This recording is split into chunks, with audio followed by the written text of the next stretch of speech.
Toronto's Necropolis Cemetery is the final resting place for many prominent Canadians, including a number of prominent Black Canadians whose stories of struggle and triumph are the stuff of movies.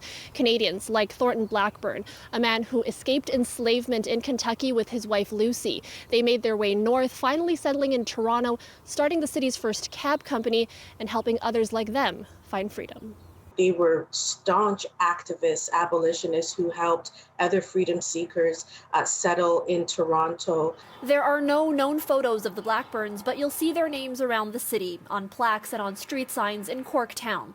Historian Carolyn Smarts-Frost has spent decades uncovering the history of Lucy and Thornton Blackburn and their journey through the Underground Railroad in the 1830s. She's documented it all in the book I've Got a Home in Gloryland. They were a couple, and she was about to be sold away as a fancy girl, which is exactly what you think it is. She would be sold into sexual slavery.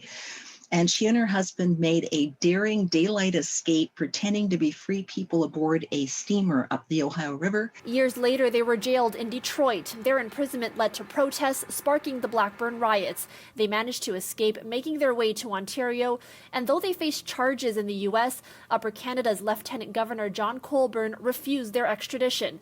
The case made history. Because the Blackburns would have been sent to slavery, whether they were guilty or innocent in American court, Canadians could not return them to a jurisdiction where the punishment for the crime of which they were accused was harsher than Upper Canadian law would allow. This school in Corktown now stands on what was once the Blackburns' home. That's why you'll see two plaques here with their name on it. This one details how Smarts-Frost led the first archaeological dig on an Underground Railroad site in Canada.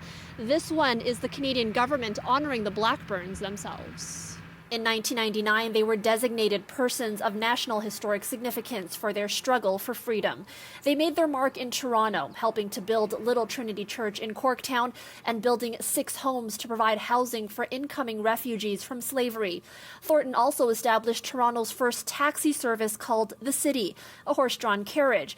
The only known depiction is in this painting. The carriage's colors were red and yellow, later adopted by the TTC. But though they found freedom from slavery in Canada, they were not free from racial oppression here at home.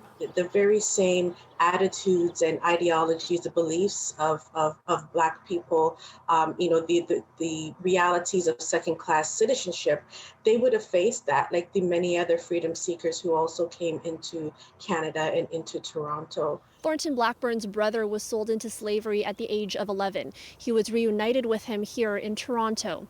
In 1837, Thornton made the dangerous journey back to Kentucky to rescue his mother from slavery.